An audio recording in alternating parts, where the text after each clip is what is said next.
जय श्री राम। परम प्रेम मेरे भाई बहन, सुस्वागतम अपने परिवार हिंदू रिचुअल चैनल में। ये मेरा सबसे प्रिय त्योहार आ रहा है। क्या नाम है? अक्षय तृतीया। क्यों प्रिय है? क्योंकि इस दिन का किया हुआ पुण्य कभी कभी जन्म जन्मांतर कल्प कल्पांतर तक जो है पूरा ब्रह्मांड का विनाश हो जाता है, फिर भी इस दिन का किया हुआ पुण्य कभी कभी भी आपका खत्म अथवा समाप्त नहीं होगा, वो बना रहेगा। जब पुनः पृथ्वी का निर्माण होगा और आप वापस आएंगे तो ये पुण्य आपके साथ में लगा रहेगा।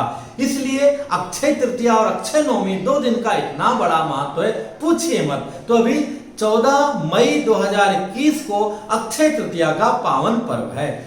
इस दिन भी लोग मनमाना काम करते हैं। कभी भी हम मनमाना काम करेंगे तो हमें उसका लाभ नहीं मिलेगा।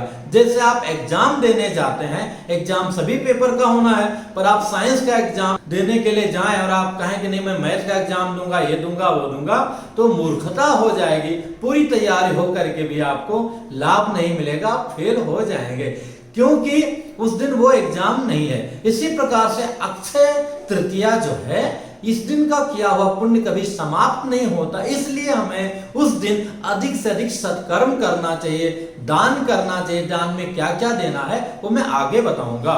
इस दिन आप मान लीजिए वाहन खरीदने का मुहूर्त नहीं है, सोना खरीदने का मुहूर्त नहीं है, असली सोना खरीदने का मुहूर्त है, और शादी विवाह इत्यादि का मुहूर्त नहीं है।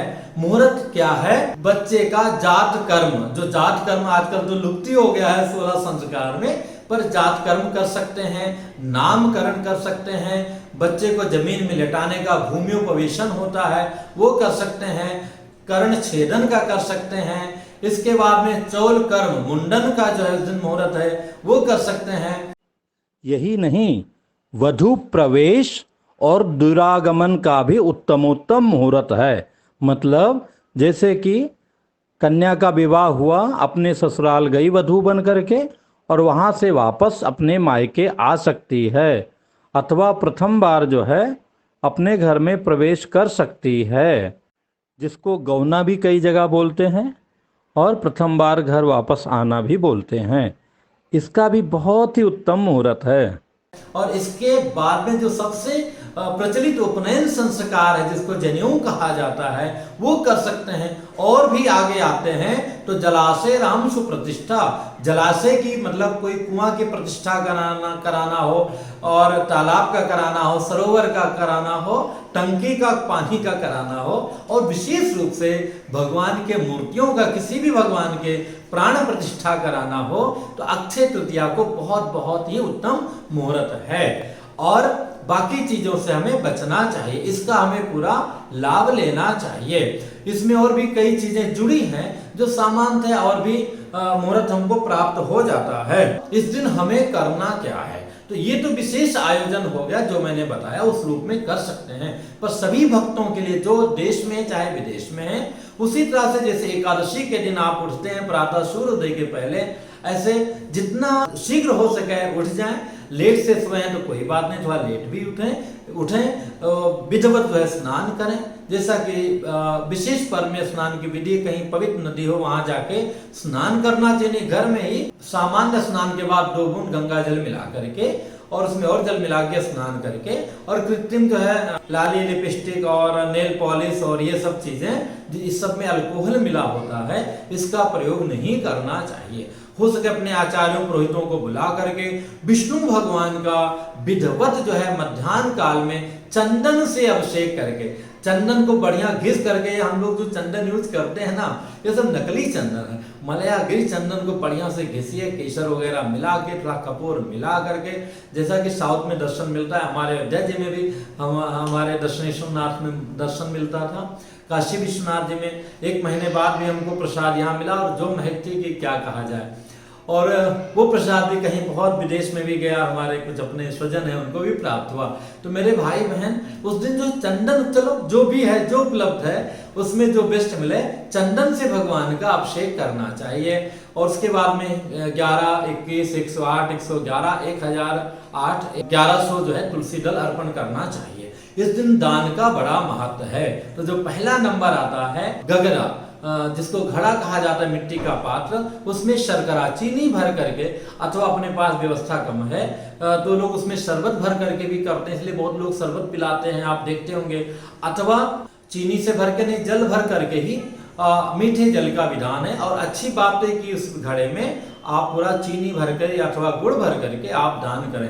कूष्मांड, जिसको कद्दू कहते हैं, कुमड़ा कहते हैं, उसको ऊपर से निकाल के उसके अंदर सोना भर करके दान करने का विधान है।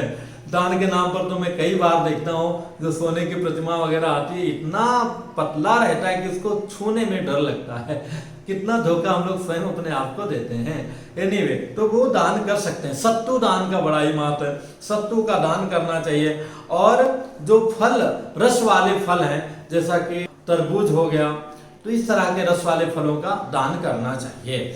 और पूरी रात्रि जागरण, उत्सव इत्यादि करके एक एक समय, अथवा चलो नहीं भी मन कर रहा है जागने का, नहीं जग पा रहे हैं, जब जाग रहे हैं, आ रहे हैं, जा रहे हैं, कुछ भी कर रहे हैं, तो भगवान के नाम का संकीर्तन करना चाहिए। संकीर्तन से याद आया, सबसे उत्तम तो ये है भैया, अखंड श्री राम नाम का संकीर्तन जो है करा दिया जाए, सबसे बेस्ट है। तो ये लाभ जो है भगवान कभी कभी किसी के ऊपर बड़ी कृपा करके ही दे पाते हैं। अथवा अखंड रामचरितमानस रामायण का पाठ करवा सकते हैं। जो भी भगवान जैसी व्यवस्था दें वैसा हमें करना चाहिए, इसका पूरा लाभ लेना चाहिए। इसी दिन परशुराम जयंती है और इस दिन जो है समुद्र स्नान का बड़ा ही महत्व है। हम लोग यहाँ मुंबई में हैं, यहाँ समुद्र भी है, थोड़ी दूर पर है, लेकिन अभी लॉकडाउन के कारण जो है सब जाना वाना काफी कठिन है। तो ठीक है, जैसी भगवान व्यवस्था दें। तो इस दिन जो है समुद्र स्नान का बड़ा महत्व है, तो इसका पूरा का पूरा लाभ लीजिए। और कुछ कीजिए न कीजिए, कम से कम भगवान के नाम का, फिर मैं बार बार कहता हूं, जो 100 साल 200 साल से जिनको आपने भगवान बना लिया, कोई बाबा को, कोई दादी को, कोई किसी को, उससे कुछ होने जाने वाला नहीं है। जो असली भगवान है, जिनका शास्त्रों में वर्णन है, वेदों पुराणों में वर्णन है, जबरदस्ती एक मूर्ति किसी बाबा की बैठा दिया मंदिर में, तो भगवान नहीं हो जाएंगे। तो हीरा और दूसरे में अंतर होता है। तो इसलिए जो है ऐसा कभी मत कीजिए। जीवन का बहुत अमूल्य समय है, असली नकली समझिए, जबरदस्ती मत जाइए। ठंडा की जगह जय श्री राम, जो दूध की जगह ठंडा मत पीजिए, वो नुकसान ही करेगा। तो इसलिए ऐसे पूजा पाठ में जो शास्त्रों में वर्णन है वही करना चाहिए। तो भगवान के नाम का जिस भी रूप में आपकी श्रद्धा हो, जो प्रमाणिक है शास्त्रों में जिनका वर्णन है, पहले से अभी नहीं, तो जो है उन मंत्रों का जाप कीजिएगा, पूरा का पूरा लाभ लीजिए। बहुत ही अच्छा अवसर है। इससे संबंधित जो प्रश्न होगा कमेंट्स कीजिएगा। फिर मिलूंगा एक नई जानकारी के साथ में। और कृपया व्हाट्सएप का जो नंबर हमने दिया है उस पर फोन मत किया कीजिए। कमेंट्स का मैं पूजा पाठ से संबंधित केवल यूट्यूब पर ही मैं जवाब दूंगा। व्यक्तिगत आप कोई वैसी समस्या हो तो इसलिए आप वहां पूछें, नहीं आप इसी पर यूट्यूब पर ही आप कमेंट्स कीजिएगा। थोड़ी अभी कई स्थितियां सही नहीं, इसलिए मैं नहीं दे पा रहा हूं जवाब। फिर भी जो बहुत उचित लगेगा मैं अवश्य अतिशीघ्र देने का प्रयत्न करूंगा। अपना ध्यान रखिए, सुरक्षित रहिए और इस वीडियो को जरा शेयर कीजिए, बढ़ाइए। आप लोग तो कुछ करते ही नहीं है, जय जय सिया राम बस सब बिल्कुल घटते 1.5 लाख में जो है 150 व्यू लाते हैं। ठीक है, जैसी आपकी इच्छा, राम जी की इच्छा। जय श्री राम। ओम शिव शंकर बम भोले भोले, शिव शंकर बम भोले भोले, ओम शिव शंकर बम भोले भोले, ओम शिव शंकर बम भोले। योगे राम बोले,